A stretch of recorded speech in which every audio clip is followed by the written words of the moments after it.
আমরা একটি রাউটারের পাসওয়ার্ড বের করব। তো যেহেতু আমরা একটি রাউটারের পাসওয়ার্ড বের করব, সেক্ষেত্রে আমরা চলে যাচ্ছি প্রথমে আমাদের পিসি সার্চ বারে। এখানে আমরা টাইপ করব কমান্ড সিএমডি। কমান্ড টাইপ করার পরে আমরা এন্টারে প্রেস করব। এন্টারে প্রেস করার পরে আমরা এখানে আমাদের কমান্ড মোডটি দেখতে পারবো। তো এখানে আমরা প্রেস করব Netis NETSS Netis WLAN then show profile.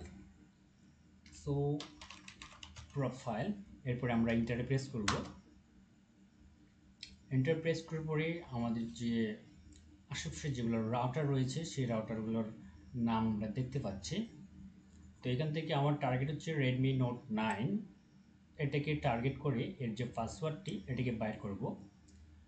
তো এখানে আমি আবারও টাইপ করব NETSS then WLAN then show profiles and the name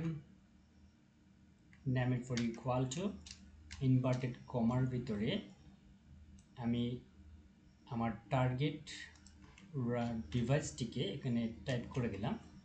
এরপরে আবার ইনভার্টেড কমা ক্লোজ দেন কি, এরপরে ইকুয়াল ক্লিয়ার।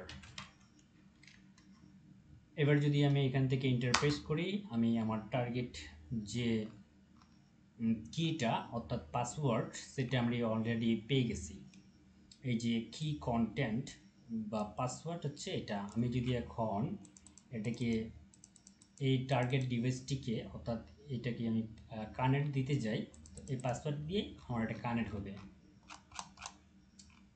আসলে একটা মজার টপিকস, অনেক ইজি বিষয় যে কোনো একটা রাউটারের পাসওয়ার্ড বের করা।